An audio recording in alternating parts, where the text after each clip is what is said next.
The second CD, keeping with the marketing, same. Boom, Cali Productions in the front. Now we're diamond. We went I from the got a silver. question. Talk to me. Why are you not on the cover, but it's just a logo?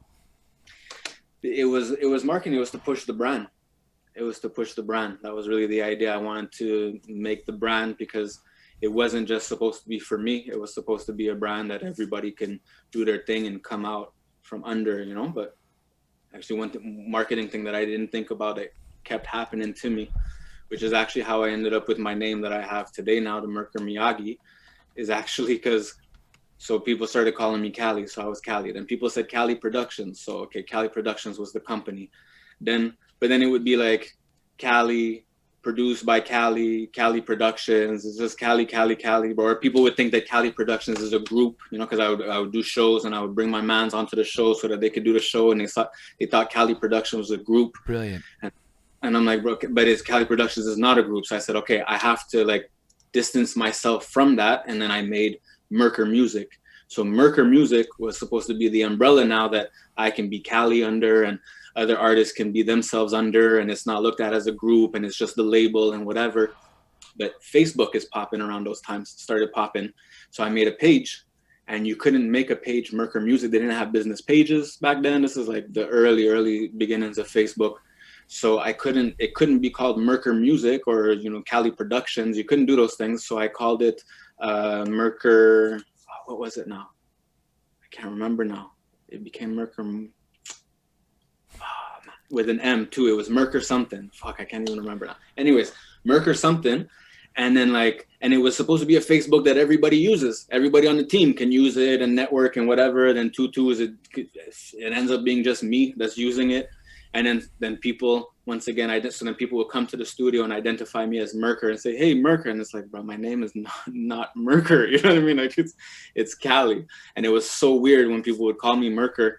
But then Cali is ungoogleable. You're never going to be able to find any of my music under Cali. I've dropped plenty of music. I have music videos, but under Cali, it's unsearchable. I'm going up against the state of California. There's too many Googleable things from Cali for me to pull it up, So I said, okay, fuck it. I'm going to work with what's working. I'd have people at work say, oh, I tried to look you up. I couldn't find your music. They know my government name. They can't find under that. They know my Facebook name. They try to find under that. They couldn't find my music. I said, okay, I have to stop this. Woo. And once again, adopted the company name as my own name. It's like, you try to do something and it just keeps sending you back. So fuck it, we'll do Merker. And if you Google Merker Miyagi, my things are the first things that pop up. Yo, you know what I mean? Speaking of Googleable, I tried to go by HSR at first. And that's a bad idea because it's the fucking name of the Hamilton bus service. It's the name of the new train shit. It's also this beat maker. So I actually had to rebrand. But I actually launched my Spotify without looking it up first. So now all of a sudden I'm sharing my first bit of Spotify with this next guy. And then I'm like, he's got way more views than me. And then people kept being like, bro, why is there this beat maker on your shit? And I'm like, oh. So I had to rebrand as my government name because I'm like, fuck it, that's at least Googleable. So I appreciate where you're coming from. But I actually have a question that I forgot to ask before. So when you were talking about that remix track that you did with Akon, I saw that there was this 50-something week challenge that was linked in several of your videos from that time in 2005. This is 2005 because that's what your YouTube said. So tell me about this challenge because there's only 3 or 4 of them that are available there. And where are the rest of them? And what is this challenge about? Okay, so the 52 weeks was actually what I came up with a few years ago when I decided, okay, I'm in a situation where, I'm a father, I have a family to take care of. I can't be spending $2,000 on a music video. You know what I mean? I can't be there's just better things that my money could be going to or more important things. You know what I mean? I can't be having my son in shoes with holes in it because daddy's pretending to be a rap star in music videos. You know what I mean? That's not an option. So I said, what can I do to get my name popping? You know what I mean? Social media is free. You know what I mean? I also realized that if I just walk up to somebody randomly and say, yo, check out my track, and they listen to my track, that's cool. It's basically the best possible reaction I could get. Maybe 1 out of 100 will be like, no, that's actually dope and whatever. But for the most part, there's no connection to it. So I realized that it's not about the music. It's about the story, the person, the artist. That's what people buy into. They buy into the person, and the music is just one of the ways that they consume that person. So you have to make them a fan of you, and then they'll be open to your music. You feel me? I do People would feel come you. here, people come to the studio, they pull up with people, whatever. If I'm just myself and we're hanging out and we're chilling and smoking whatever, and then I crack my jokes and whatever, people vibe me and say, yo, that's a cool guy. And then we come inside and I say, yo, and then I don't even tell them like I make music or whatever. It just comes up naturally in conversation. Yo, and yo, Kelly makes music too, eh? I say, what? Okay, let me hear a track. Okay, boom, play the track. Yo, that's fire. And that, because they've already bought into, they've already been like sold on who I am as a person. And so the music is just like, you know what I mean? They can more connect to it. So I said, well, I just have to connect with the people online. I just have to be myself. Dog.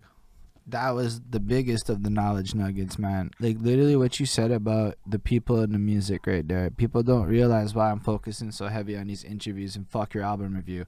Your album review was a little bit of an experiment so I could tell everybody else to fuck off. I'm not gonna lie. And no offense to anybody else, but like look, man, you looked at how many people hit the like button, how many people hit the share button, how many people commented and said this is so fire, this is so dope, and I can tell you about 20 people watched that shit. Okay, so Yeah, that's yeah, what I can tell you about the album review. We got yeah, lit yeah. people fucking invested here, and people even peep this after. Maybe not. We'll cut up a couple clips. Maybe people will peep that, but at least this is funner for me.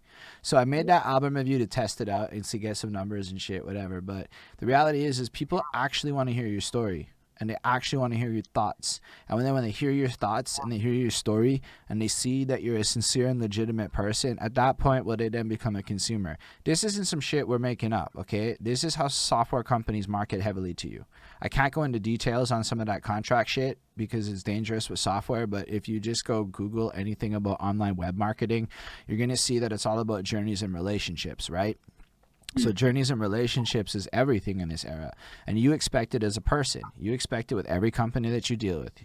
So why wouldn't we expect it with our artists and the local scene and shit like that? And that's part of what attracted me to your brand. I mean, I don't know the Cali part, so I'm kind of glad you sent me that link you sent me yesterday because I never would have fucking thought Cali, aka Juice. I don't know. We'll get to that.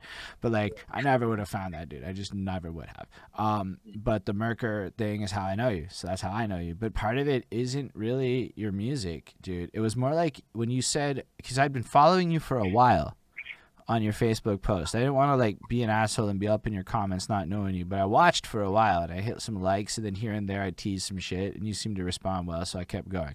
But then you dropped your album and I listened to it and I'm like, bro, this guy's that. This is it. Like, it is exactly like, yo, there is a zero disparity between who you are as a person on Facebook and the music that I heard. That it is what it is, face. That is, it is so prevalent, man. I love it. That's why it's there in the fucking screen. It's part of your brand, in my opinion. That shit, I love it. It's my favorite fucking thing, dude. It was that thing alone that really caught my eye at first, because you just know you never take, you just put things out there and shit. Anyway, okay. Yeah. I'm stop. But yeah, to go back to the 52-week thing, because that was it. I said, okay, I have to get my story out. Well, a combination of wanting to get my story out and the fact that I had been creating music, making CDs, all this stuff, and none of my shit was really available digitally.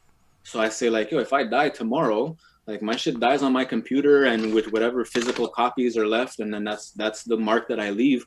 So it doesn't make sense. All of my music has to be on SoundCloud, on YouTube, on whatever, because even if I just put it up and it gets 5 views and whatever, and then when I die, everybody goes and listens to it, whatever, who cares? It's the fact that it's available for the people that want to find it.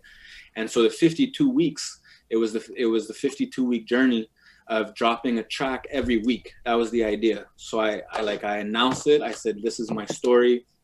I started with my crisscross story. That's when I decided, when it became in my head possible that I could do this, and that was the ignition. And then with every song, I share like the story behind it, because I would read the source. They would interview artists about their music, right? And you could ask one artist about their song, and there's a story behind it. It was, this song, it means the world to me. It was, you know, when this happened in my life, I, you know, figured this out, yada, yada, yada, what, like there's this whole thing. And so this is me expressing that, whatever the case is. And I said, okay, that's fire. And then they would ask other people and they'd be like, yeah, we were in the studio and Jimmy threw on this beat. And then so I did a verse and then Whoop-De-Woo jumped on it and he did a verse and then that's the track. And I'm like, bro, what is that? That's literally nothing. It's just random words you guys put together. Not to discredit, like, you know, vibing in the studio and just creating to create, but it's just, for me, it's like, okay, that's a whack song to me. You know what I mean? Like, there's nothing behind it. And all my music, it's me expressing something that I, you know what I mean? Like, from the heart or whatever the case is. So I said, okay, I can put these songs up and I can give the story behind the song. And maybe if people know the story behind the song, they'll be more inclined to listen to the song. Or if they know the story behind the artist, they'll be more inclined to listen to the song. And the idea was to put out a song every week for a year, 52 weeks. And then at the end of it, drop the Long Nights EP. And so that was my marketing, because I knew I didn't have marketing money to invest. And so I said, okay, this is the way that I'm going to do it. And it's fucked up because I never actually went all the way to the 52 weeks. I topped out in the 40 something, fell off towards the end because it worked. So it's not, you know what I mean? I'm not mad at it because it literally, it worked. That's how, like, the reason why people fuck with me online and whatever, it was from there. I actually sat down, had a conversation with young Major, shout out to Major. And it was with him. To be completely honest, I don't even remember the conversation, so to speak, exactly what it was. But from speaking with him that night, it was like just moment of clarity. You know what I mean? A flash of genius or whatever they call it. And I said, that's how I'm going to make it work. And that's when I put together the 52-week thing. And that's when I started sharing these songs, when I started posting them on SoundCloud. If you go to the Cali, aka Drew SoundCloud, just some of the songs, like the Akon doesn't go on SoundCloud because they know they recognize that it's a release song and it gets blocked. So there's some stuff I wasn't able to put up everywhere. But for the most part, I would put it on YouTube. I would put it whenever I posted on Facebook, you know, and that was the 52 weeks. So the 52-week journey, my music life, Merker Music, is the same 3-4 hashtags that are there. And that was how I built up the traction, and then how I eventually became Merker Miyagi, and, you know, the reason why we're kind of here today.